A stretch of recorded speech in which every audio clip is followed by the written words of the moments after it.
ये सवाल गेस करके बताइए। एक एक्सपेरिमेंट में साइंटिस्ट ने कुछ 50 बच्चों को बुलाया जिन्हें की पेंटिंग में इंटरेस्ट था। साइंटिस्ट ने उन्हें 3 ग्रुप्स में डिवाइड कर दिया, A, B and C. Group A को कहा गया कि आप एक पेंटिंग कंपटीशन में पार्टिसिपेट कर रहे हो और सभी को एक पार्टिसिपेशन सर्टिफिकेट मिलने वाला है, और अगर आपने अच्छी पेंटिंग बनाई तो आपको कुछ अमेजिंग प्राइजेस भी मिलने वाले हैं। फिर इसके बाद ग्रुप ए ने पेंटिंग की और उन्हें प्राइजेस भी मिले। फिर ग्रुप बी की बारी आई। उन्हें यह नहीं बताया गया कि आप पेंटिंग कंपटीशन में पार्टिसिपेट कर रहे हो, उन्हें बस बोला गया कि ये फ्री पीरियड है, तुम्हारे पास पेंटिंग के कुछ सामान है, जाओ जाके पेंटिंग करो।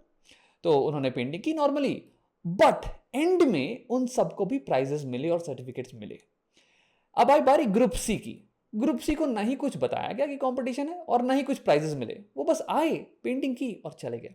अब सवाल यह बनता है कि इन तीनों ग्रुप में से किस ग्रुप की पेंटिंग सबसे ज्यादा क्रिएटिव होने वाली है और क्यों। और दूसरी बात यह कि किन ग्रुप के बच्चों को ज्यादा इंटरेस्ट आने वाला है अब पेंटिंग करने में। तो क्रिएटिविटी और इंटरेस्ट, इन दोनों के बारे में गेस करके बताइए कमेंट में, और क्यों आप ऐसा बोल रहे हैं।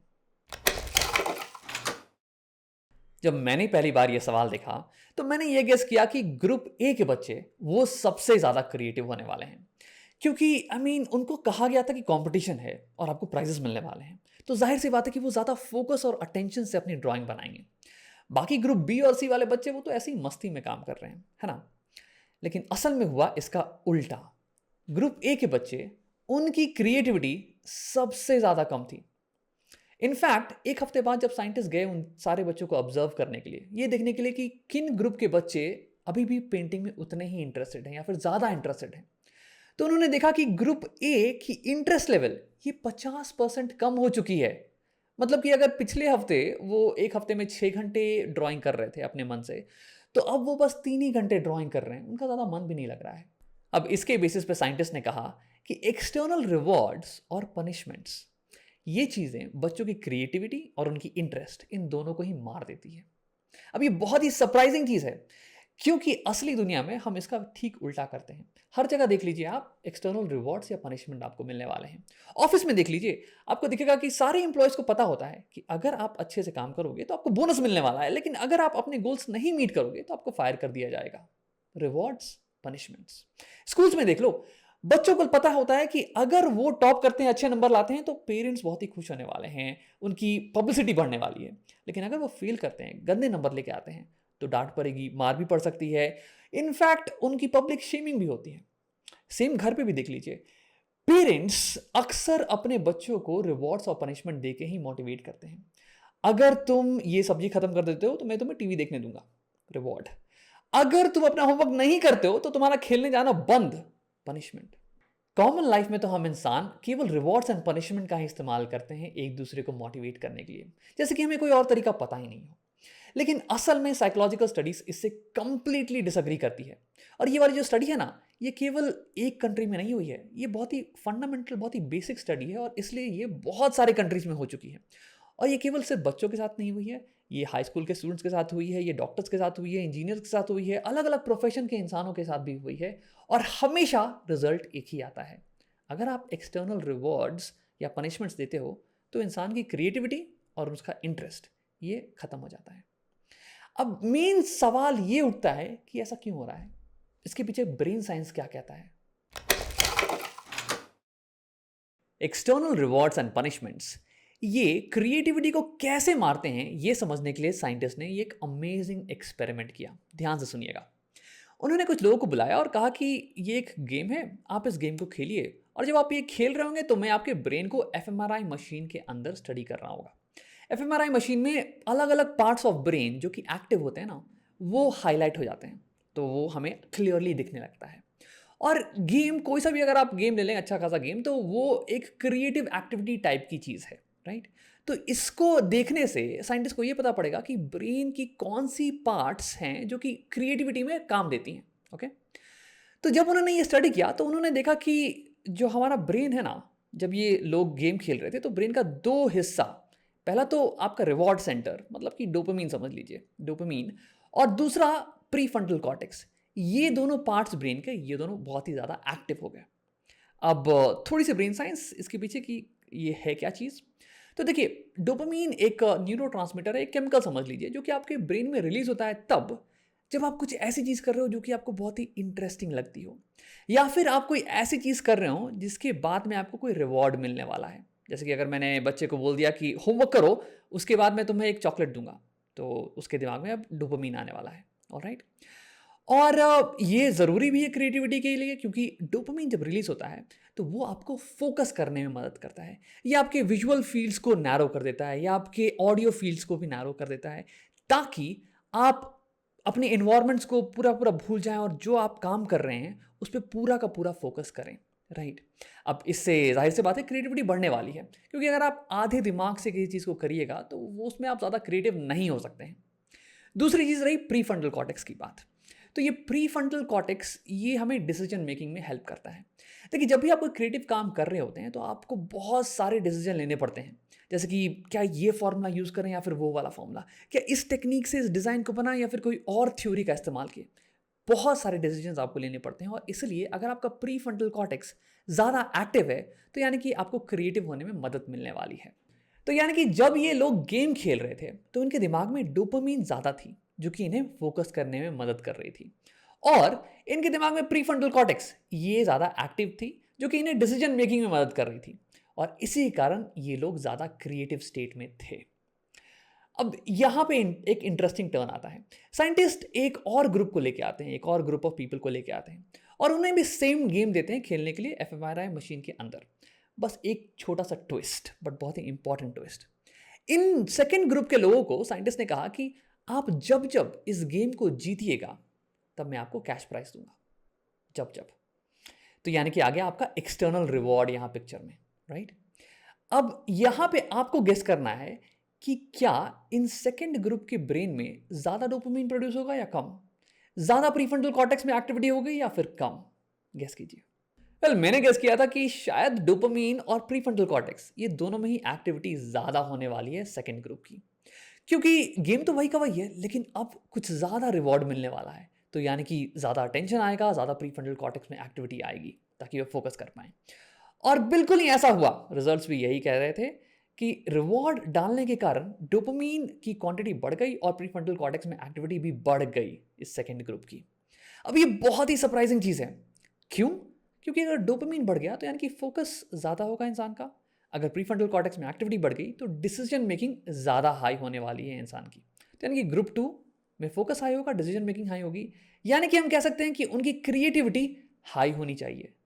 बट यार, ये तो बहुत ही अजीब चीज़ है, क्योंकि पहले एक्सपेरिमेंट में हमने देखा था कि अगर आप एक्सटर्नल रिवॉर्ड्स दोगे तो क्रिएटिविटी कम हो जाती है, मर जाती है इनफैक्ट।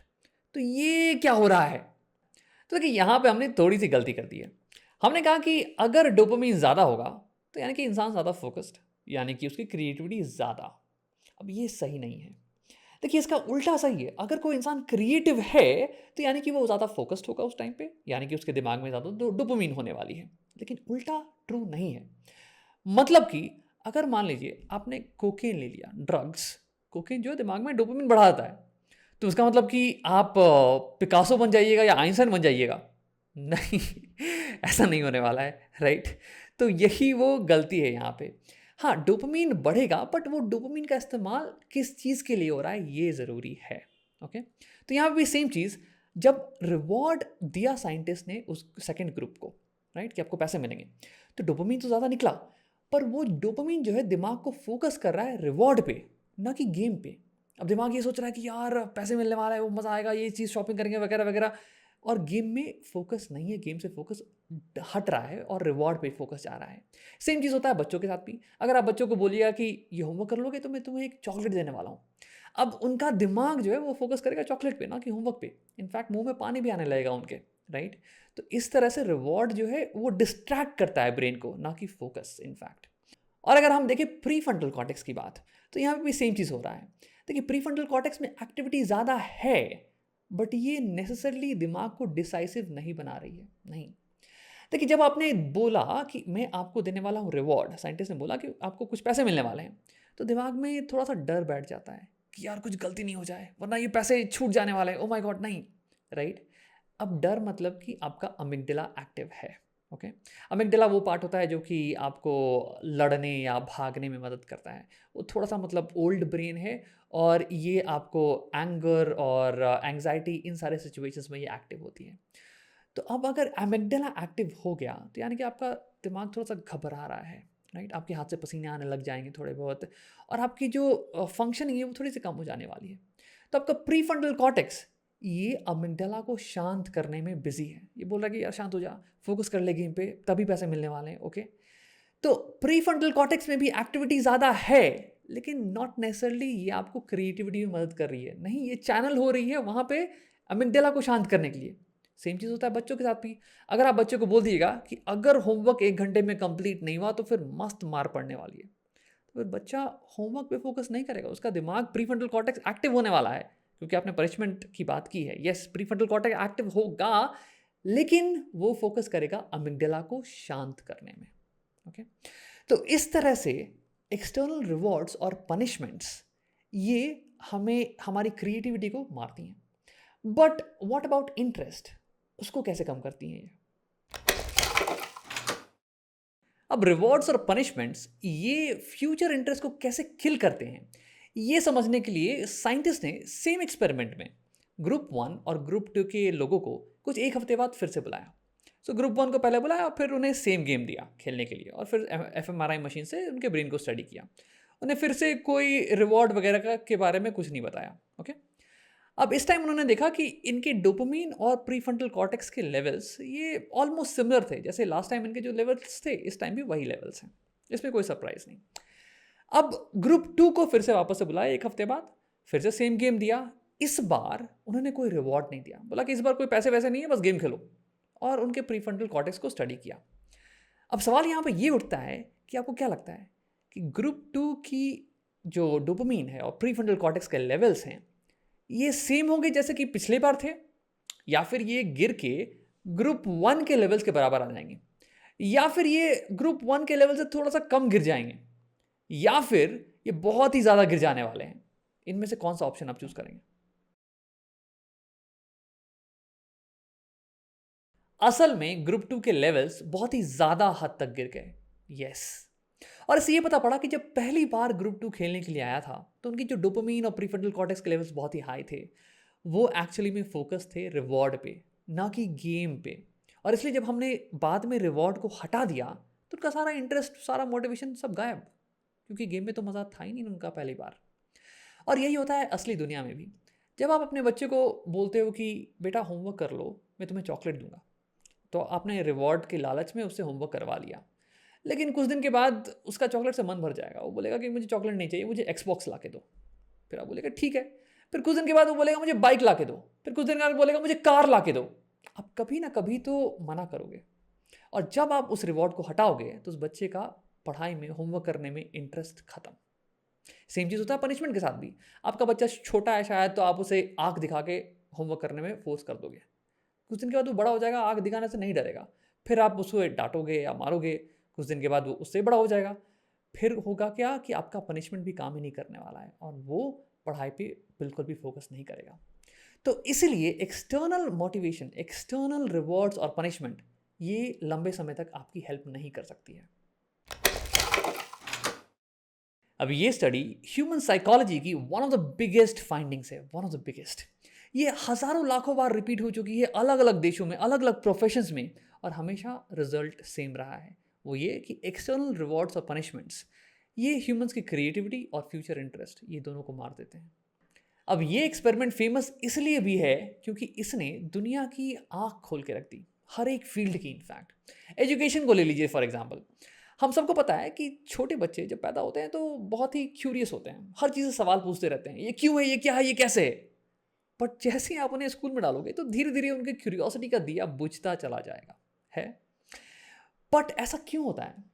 तो ऐसा इसलिए क्योंकि अगर आप छोटे बच्चे से भी पूछ लो ना कि अगर मैं तुम्हारी एक इच्छा पूरी कर दूं तो वो क्या होगी, एजुकेशन से रिलेटेड, बट तो बच्चा ज़्यादातर ये बोलेगा कि क्या मुझे एग्ज़ाम में पास करवा दोगे या फिर टॉप करवा दोगे।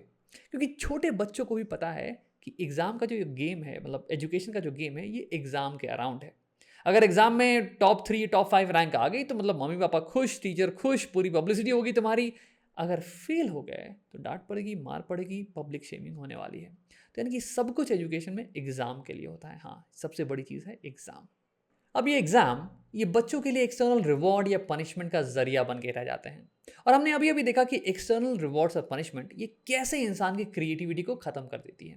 तो यहाँ पे बच्चों की भी क्रिएटिविटी कम हो जा रही है और उनका ध्यान हमेशा बँटा हुआ रहेगा, ना कि पढ़ाई पे ध्यान लगा रहेगा। दूसरी चीज़, ये इनकी फ्यूचर इंटरेस्ट को भी कम करती रहती है।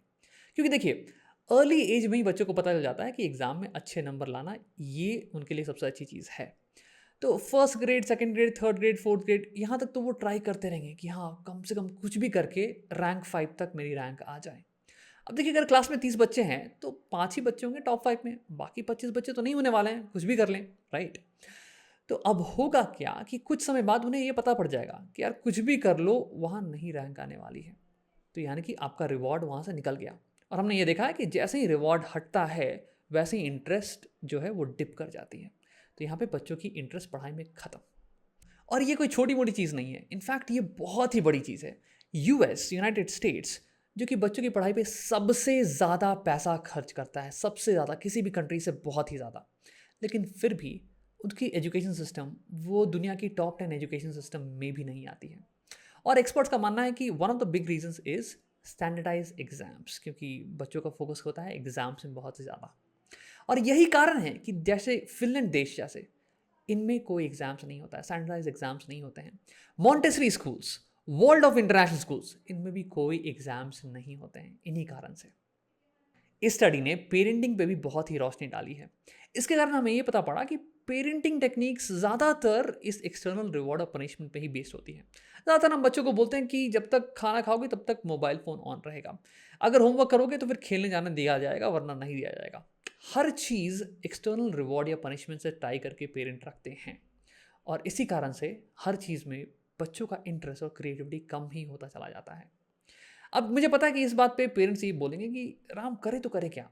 इसके अलावा चारा ही क्या है? कैसे खिलाओगे बच्चों को? कैसे पढ़ाओगे बच्चों को? कैसे उनको बोलोगे होमवर्क करने के लिए?